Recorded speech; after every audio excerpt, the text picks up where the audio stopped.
Hello fantasy managers, and welcome to another video from myself, Will, and fantasyfootballhub.co.uk. Lots of good questions this week from the community. Ali versus Son is a very interesting one, and one that I'm considering for my own team as well.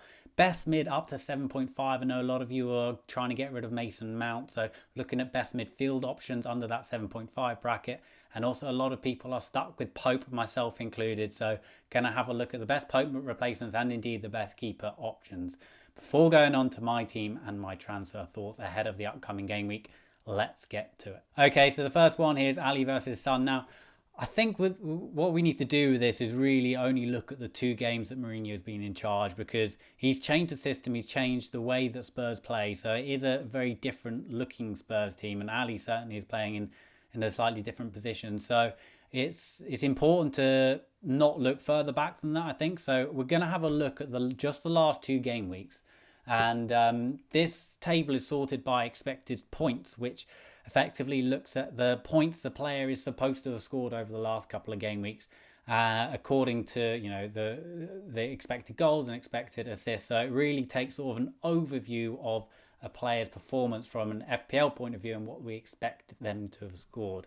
And as you can see there, Son and Ali, so this is all midfielders incidentally, Son and Ali coming out on top for the last two game weeks, which suggests to me that they're both very, very, very good picks.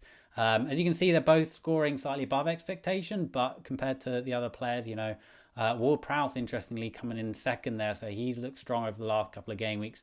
But just from an eye test point of view, I think they both look strong. I would say that Ali is he's more of the goal threat of the two. As you can see, that's reflected in his shot volume. He's got more shots. He's had more shots inside the box than Son. His expected goals is higher than Son. And that's mainly because he's playing more through the middle than Son is. Son tends to play on the left-hand side. He does cut in and take a lot of shots. But Son's expected assist and his assist potential is really, really big. As you can see there, key passes 7, big chances created 5, which is the most of any player. De Bruyne actually coming out with 9 key passes. So he's the only player that's really challenging Son on that front. But as you can see, Son is very, very creative. Ali is more of the goal threat. I think we do need to take into consideration that Ali is 1.3 million cheaper than Son. So based on that, I would be tempted to lean towards Ali, just offering slightly better value. He's positioned better on the map and he seems to be in great form as well. And that's key. When Ali gets into form, he can go into a nice run where, we've seen it in seasons gone past, that once he gets into that goal scoring form, he can really continue it. And he could have had a hat-trick at the weekend. So I do think that on balance, I'd probably lean towards Ali at the moment. He's looking really good. But Son is a fantastic option as well. And actually, you could go with both of them. I think they're both brilliant picks. Okay, so next question there. Best midfield sub 7.5. So this is over the last 5 game weeks we're looking here. And I've sorted this one by total shots. So this is shot volume is often a good indicator of potential fantasy points. And Pulisic coming out there on top with 19 shots. I know that Chelsea obviously didn't score at the weekend and it was against West Ham. We expected them to do better. But I think that, just based on the numbers, Pulisic is looking really, really strong. If you watch him when he plays, he does look really threatening as well. So I've brought Pulisic in. Unfortunately, I did it last game week and he got a blank for me. But I still think that he does offer quite a bit of value going forward. Interestingly, Mount coming in third there. I do think that, his minutes might be slightly lower than Pulisic. But 6.6 for getting 16 shots off over the last 5 games. I think that's pretty strong. And there aren't too many other contenders which you would think, that they're clearly a better option. You've got Harry Wilson there, but he's one that doesn't always start matches. And I probably wouldn't really be looking to draft him in at the moment. Obviously, his free kicks are phenomenal. But yeah, for me, I think Pulisic is probably the standout option. You've obviously got the likes of Zaha. He's got some nice upcoming fixtures, looks to be coming in a little bit of form.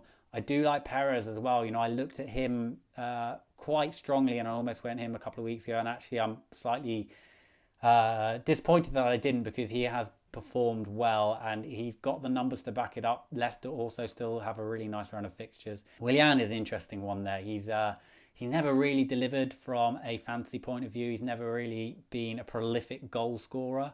He might get the shot numbers, he might get the stats, but I've never been that convinced by his shooting.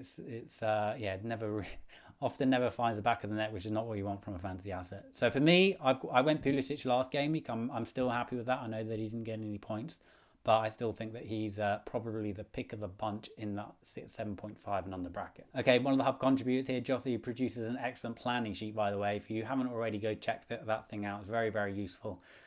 He's asking best Pope replacement. Now, there are a lot of potential options to go with Pope. I actually got asked this very, very question 3 game weeks ago, and I kind of thought that we should still give Pope some more time, and then he went on to get back-to-back 9 points a game, I think.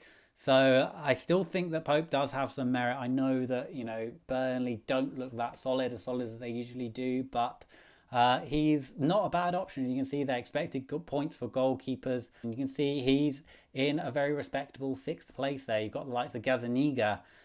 Interestingly, you'd hope that Jose Mourinho would shore up the Spurs backline, and that's kind of suggesting that he should be scoring a lot more points than he actually is. So he could be an interesting one at the 4.5 bracket, and I would strongly be considering him. Ryan, again, he's always going to be a strong shout at that price bracket. I think probably the pick of the bunch, if I could choose any goalkeeper, would be Schmeichel, but then that does take up one of your Leicester slots. But Leicester defence looks rock solid, so he's probably my pick of the bunch. The other strong contender, which is worth pointing out, is probably Henderson from Sheffield United. Their defence does, unlike Burnley, their defence does look pretty solid, and he seems to be doing well, seems to be racking up the points. But again, if you look over the whole season to date, he's actually got slightly less points than Pope, so I don't necessarily think that jumping on him is a must. But if you're on your wild card, then a switch from Pope to Henderson, I think is probably a good shout. Okay, moving on to my team. Last game week was another painful one. It's becoming a little bit of a familiar story for my team this season. Not really happening, but I do like the look of my team for this game week. I did like the look of it last game week as well, I should say, and it didn't really do the business. But I think I'm finally going to stick with Vardy captain against that Watford defence. Looking a little bit vulnerable there, so I'm hoping that Vardy can come good for me. Elsewhere, I'm probably not going to be making a transfer this week. I'd like to have 2 transfers going into next game week and probably jump on either Ali or Son, or potentially even both of them then. So that's kind of where my thought process is at the moment.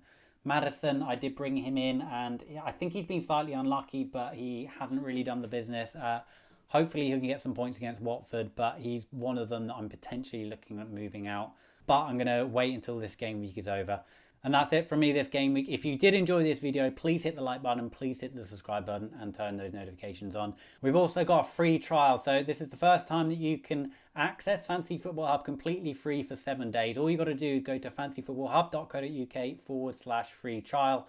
Fill in your details and you'll get 7 days free access to the site. So this is 7 days free access. You can access all our Opta tools, all our resources, all our team planners, all our game week reveals from top ranked players. There's so much on there. So I really, really hope that you guys can go on there and just have a play around, see if you like it, see what you think. I might get a chance to do a video next game week, but obviously there is a short turnaround this week, so that might be a little bit tricky. But either way, I will see you next week at the very latest. Bye for now.